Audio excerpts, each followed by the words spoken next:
Hello everyone. Today we will be talking about Mathematical Physics 1, which is the first course that you'll be taking in your semester. And in today's class, we will talk about a recapitulation of calculus, something that you have learned in your school, high school, and now is the time that we get on board to recapitulate some of the concepts and discuss in detail what each of these concepts really mean. So, in today's topic, we will focus on limits, continuity, average and instantaneous quantities, differentiation. So this is the first lecture and I'll try to go over each of the details really slowly so that you can understand each of the details nicely. So before we move on to the topic, let us think about what we have learned about limits and continuity in general. So when we talk about these concepts, first of all, it is important to understand that these are very fundamental in calculus as their presence is felt almost everywhere when we try to solve the problems. But apart from that, the importance of calculus really lies in the fact that these things are find their significance in physics and other concepts. So getting a thorough understanding is really very important. So we start with limits and we will straight go to the definition. And the definition is pretty clear and concise, as it seems like, because there it has been mentioned that the number, and this is how the definition is framed, a, let's say that a is a number for the time being, is said to be the limit of fx, which is a function that we need to define, and that's something that has been given as well. We don't know yet about fx, but let's assume that fx is a function which is given at x equals to a, where x is the independent variable in the problem. So at x equals to a, where the independent variable takes on the value of a, which is again a constant, if for any arbitrary chosen positive number,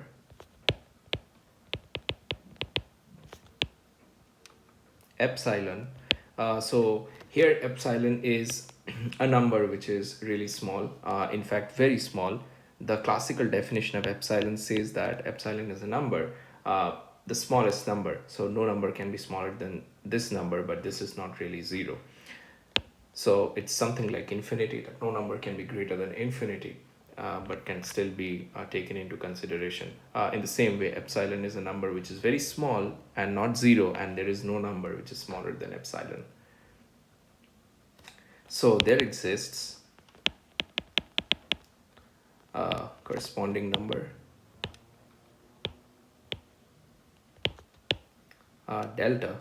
So delta is again another number which we will define shortly. Delta is again very similar to that of epsilon, but we will see how close this number is. And this number has a restriction that's greater than 0. So we are keeping this restriction on board, that this number delta is again greater than 0. So we have this, if this condition holds good, then such that fx minus a, and we take the modulus of it, which automatically converts them into a positive entity, and then we say that it is less than epsilon. So this is the classical definition of limit, that we say that if there is a number a and that is said to be a limit of fx, where the independent variable takes on a particular quantity, in that case we say that fx minus a is lesser than epsilon. So epsilon is a number which is very small, not equal to 0, but there is no number which is smaller than epsilon. So this is the general understanding of what it is. So what are the values? So the question is, what are the values what are the permissible values of x? Okay, so we might ask, what are the values which x can really take. So we say that 0 is less than x minus a, and that is less than delta. So x is something which we want to approach to a as small the difference, as small the difference, the better the approximation really. So x minus a is something which we have to take into account, and by taking the modulus we say that this is lesser than delta. Again, delta is a small number, delta is greater than 0. Again, we are emphasizing on the fact that it must be as close to the value of the independent variable as it is possible. So there goes the classical definition of limit. I would suggest you pause here for a while and read the definition as much as you can so that you can get an idea what we are talking about. So when we're talking about limits, there is something which really cannot be missed, and that is known as the right hand and left hand limits. So this is again a fundamental entity that comes along with this definition, because we can really approach the number from any sides, and there goes the importance and significance of this particular thing. So this is what we will talk about right now, the right hand and the left hand limits. I'm pretty sure you have read about this, but this is just a recapitulation, so we need to talk about them from the beginning. So it is said that if I'm writing the definition like this, limit x tends to a plus 0 fx, or alternatively this can be written as f a plus 0, that means if x, that means the independent variable x is approaching a from larger values of x than a. So once again, if x approaches a from larger values of x than a, then we say that this is basically your right hand limit. Okay, so the general thumb rule for this is put a plus h, because we're taking values which is greater than x, x values which are greater than a for this case. So we are taking a very small quantity which is h for x in fx, and make h really small, or in mathematical terms approaches 0. So h is a quantity which is very small, so we add this number to the value that x is corresponding to, and in that case you can find the right hand limit for the problem. So to rewrite everything that we did in the last two steps, and I would suggest here you can pause the video to see how we have dealt with the right hand limit. So if a plus 0 is equal to limit of h tends to 0 and f a plus h. So this is the problem of where you can find the right hand limit of the thing. Alternatively, this comes along with the left hand limit as well. If x approaches a from values which are smaller, smaller than the given value a, small a, which we have talked about so far. So if x approaches a from the left hand side really, or from smaller values of x than a, in that case we can say that limit of x, initially we did a plus, so what will be this sign? This will be a minus, so a minus 0 of fx, and that's imposing on the the limit is being imposed on the function, or f a minus 0. So this is basically your left hand limit for the problem. In this case, however, f a minus 0, which means if you are approaching fx from the left hand side, is equal to limit h tends to 0 f of a minus h. This is the shortcut that you can write for a left hand limit. Okay, so ideally when you evaluate the left hand and the right hand limit, both of them should exist so that and so that the limit is really defined, and most importantly they should be equal in value so that both the limits really agree. Okay, so as a final statement, and this is very important, we can state that if both the limits of fx as x is tending towards a.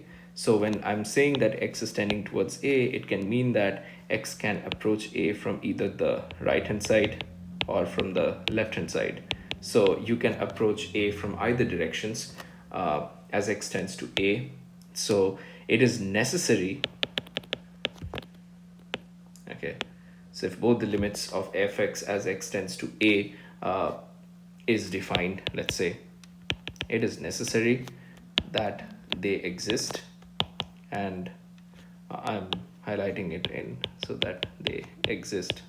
Okay, so it's very necessary that the values are defined in their way, the values exist in their self, yeah, it's not an imaginary value, and most importantly, and are equal. So these are the two keywords that we are looking for. So they exist and they are equal. So their common value evidently will be the limit of fx as x tends to a. So the value at which that they exist and are equal, also the value at which they agree is the limit of fx as x tends to a. So this clearly gives some idea about how the limit is defined, and at this point I'm pretty sure you have got some idea on how we are going ahead with the definition and carrying it over to understanding what a limit really means. So we have defined the right hand limit and the left hand limits for this part. So now we will talk about certain theorems which are very essential in limits, and that you will really encounter when you're doing your problems in general. So when we talk about these things, it's very necessary that these theorems are really at your fingertips and you understand how the limits are defined for the problem. Just keep in mind that all the rules of limits come along with their definition, which is the right hand limit and the left hand limit should exist and they are equal. So theorem of limits is our next section. So this is the next section that we will talk about. I'll just write the limits. I'll just write a couple of theorems, and then we will talk about something else. Let's see what we have. So the first theorem of limit is, let's say, if we have a limit and x tends to a certain value a, as we discussed previously, and we have addition of two functions fx and gx, which are two functions that are given to you, and then if you add these two functions, the limit is evenly distributed. The limit is essentially distributed. I take back the word evenly because it's just one operation that you are doing on the function fx plus limit x tends to a gx.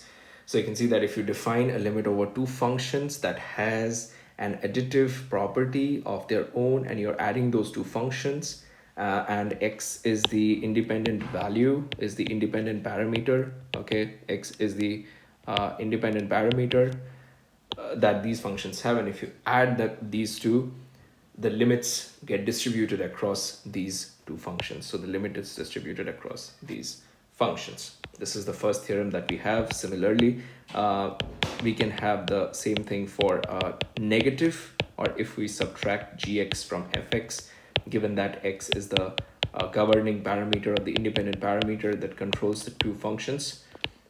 Limit x tends to a fx minus limit x tends to a gx. So you can see that it is basically an algebraic operation, and there is not much rocket science in it.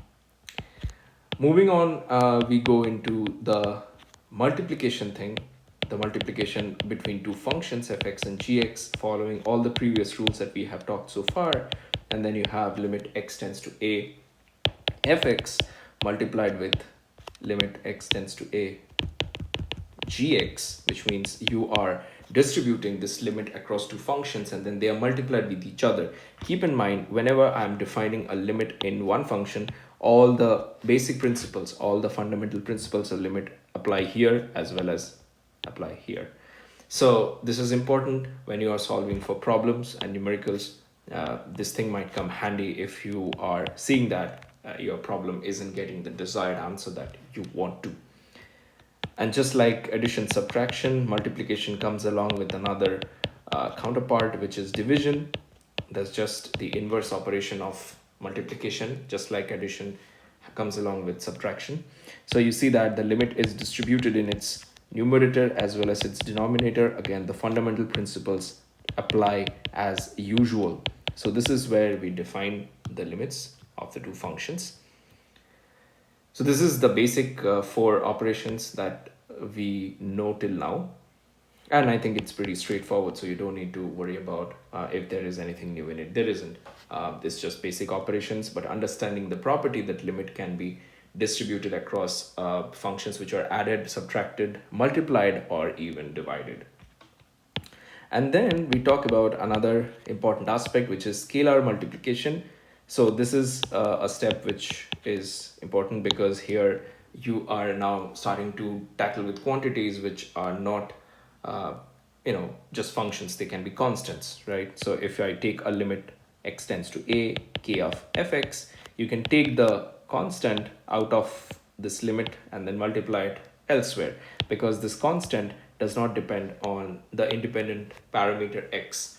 So this is also one learning, that if this limit is only applicable for functions which have an independent parameter governing them, so that you can apply your constants or the other operations that you're doing on the function only and not on other things that do not depend on them.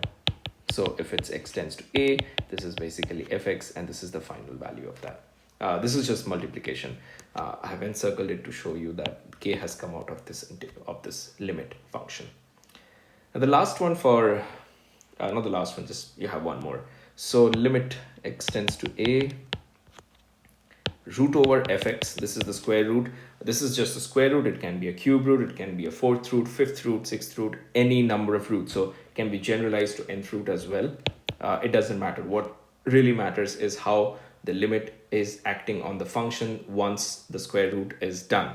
So if I am able to apply this operation x tends to a for a function integration fx, this is equivalent to saying that if you can take a root over the limit x tends to a and then fx. So clearly, if I highlighted this quantity and this quantity, the limits might be different when you're trying to use the basic principles, which is this one, which is the right hand side equals to the left hand side, these two principles. So it might be difficult to evaluate these basic principles on the first expression, but clearly not for the second expression. The second expression is really simple to evaluate. So this trick is really handy and is pretty useful for complex problems which involve limits.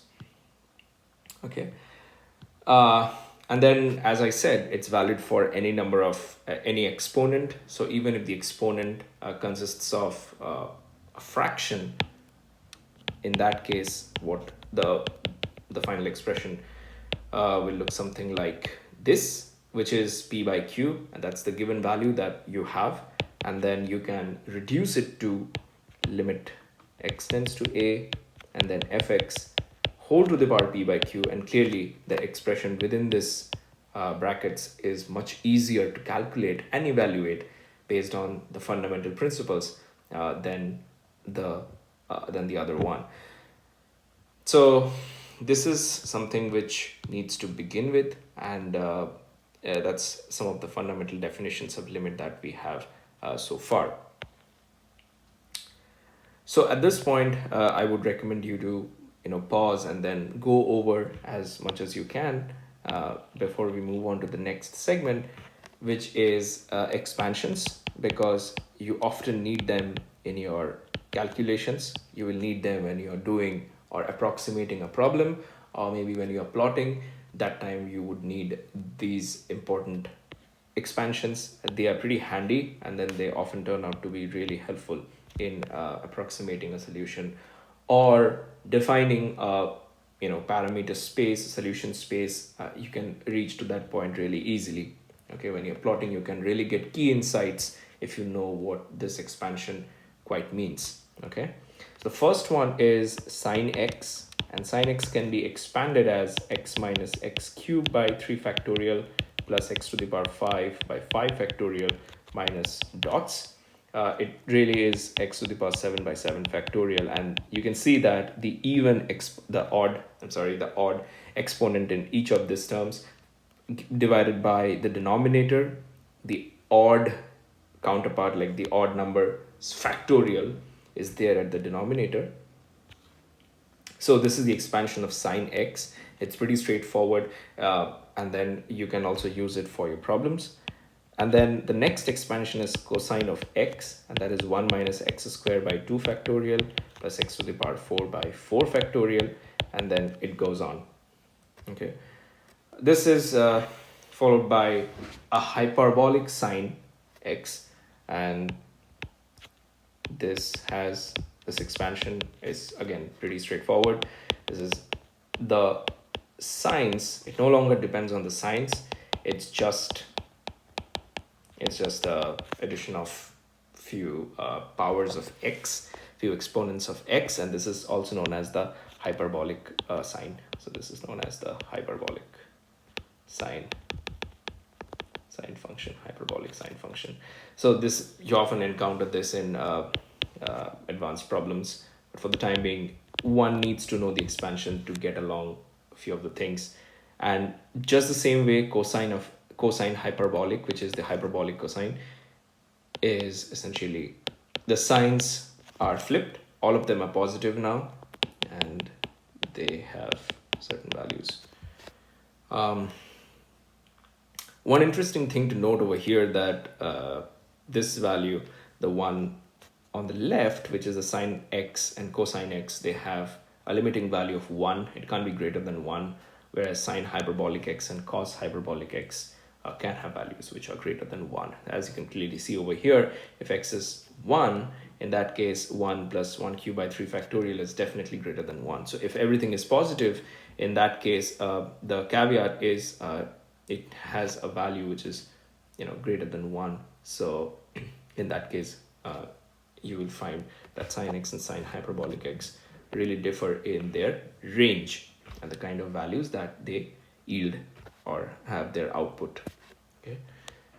In the same way, tangent of x, or tan x, is x cubed by 3 plus 2 by 15 x to the power 5 and dots, and goes on. This is another identity, followed by e to the power x, which is 1 plus x squared by 2 factorial plus x cubed by 3 factorial, and it goes on. Okay, this is quite important when you're doing complex numbers. This again teaches you, if we were to expand this in terms of a complex number, the general Euler identity is 1 plus I theta square by 2 factorial plus I theta cube by 3 factorial plus dots. And we know that cos to the power I theta, or ei theta, can be written as cos theta plus I sine theta, and that is equal to, choose a different color, 1 plus I theta square by 2 factorial plus I theta to the power 4 by 4 factorial. So this is all the positive terms that I have gathered together, and then we have plus I theta plus I theta cube by 3 factorial plus I theta to the power 5 by 5 factorial, and then dots. Okay, so you can clearly see over here that these are the two terms which we need, and one of them corresponds to cosine x, the other one corresponds to sine x. So essentially we get these two expressions from here. So this is a very fundamental, this is an extremely fundamental identity that you have, or expansion in fact. It's a very important expansion that you have. So we need to keep this in mind whenever we are doing problems. Right. So this is the overall expansion sheet. There are a few more which I'll be mentioning right now. So e to the power minus x can be written as 1 minus x plus x squared by 2 factorial minus x cubed by 3 factorial, and then plus dots. Okay, so this is important to know that the x, if you just replace x with minus x in this expression, you get an identity like this. There's nothing else that you need to implement or apply. Just replace x with x to the power minus x to get this expression in e to the power x expansion that you had. Okay, and then you go to the eighth, which is a logarithmic function, and that's the last one that we'll do for the day. So log e1 plus x is x minus x squared by 2 plus x cubed by 3 minus x to the power 4 by 4, and then dots. And this is valid, this expansion is valid only when modulus of x is less than 1, or if I expand this, you can see that this will look like minus 1 less than x less than 1. Okay, this is the mathematical expansion of mod x less than 1 minus 1 less than x less than 1. Okay, so this is the logarithmic expansion and often finds importance when you're plotting graphs. So this is all about, this is how we begin. Again, if I leave up to you to do the expansion for log ei minus x, again, it is as simple as replacing x with minus x and you get the corresponding expansion. Log ei minus x generally yields all negative values because then we are essentially dealing with exponents which are negative. In that case, you have all negative values irrespective of what your expansion is. Usually it begins with the negative sign and then you have all positive numbers. So this is what we have, and then what we need to consider right now is of course if x is less than 1, in that case it takes on this value. Okay, and now we deal with a very fundamental principle called L'Hospital's rule. Frenchman, it's also called as the L'Hopital rules. L'Hopital's rule. Okay, and this is very essential and very helpful in times when you have pretty complex numerator and denominator to take a limit of. In that case, the basic principles that we started with, which is this one, holds good, but it is pretty difficult to evaluate the limit in that way. So let's say that if a function, we just return to the function that we started with, if a function fx takes the form, 0, 0 by 0, which means that the numerator is 0, the denominator is 0. That means it's pretty undefined. But then L'Hopital kind of established something that you can do to reduce the pain of solving the entire problem. So if a function fx takes the form 0 by 0 at x equals to a, the number that we are looking for, the independent variable to assume, the number that we are taking for the independent variable to assume, then we say that fx is indeterminate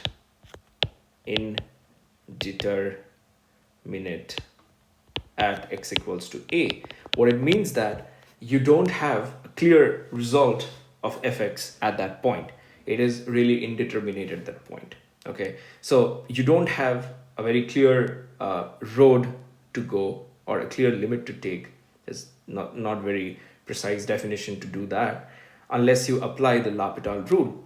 So once we have this expression, we just go back to the original value that we used, which means, let's say if I am defining two functions, phi x and psi x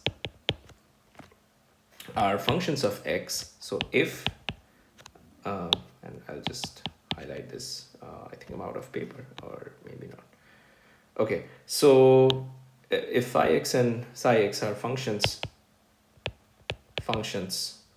of x such that, so you can see that the independent variable is the same as that of f, right? So f also has x, these two functions also have x, such that phi a is equal to 0, which means if I plug in a as the value that I'm interested in into my independent parameter seat, in that case phi is equal to 0 and psi a is also equals to 0. In that case, what we have is limit x tends to a phi x divided by psi x is equal to limit x tends to a phi prime x divided by psi prime x. Now, what does this prime mean? Let's pause for a moment and see what this identity tells us. We see that if we have a function of this form, phi x and psi x, we can simply take individual derivatives of the numerator and that of the denominator. And then we can arrive at a function which can be evaluated at x equals to the number that we are looking for, and for our case it is x equals to a. Okay, so the L'Hopital rule once again states that if we have a function which assumes the form 0 by 0 when the independent variable takes x equals to a, in that case what we can do is take a derivative of the numerator and the denominator and then use the value of x at those points and then get a number which is fairly easy to deal with and not something as indeterminate as 0 by 0. Okay, so that's the L'Hopital rule, and then we move on to some standard limits.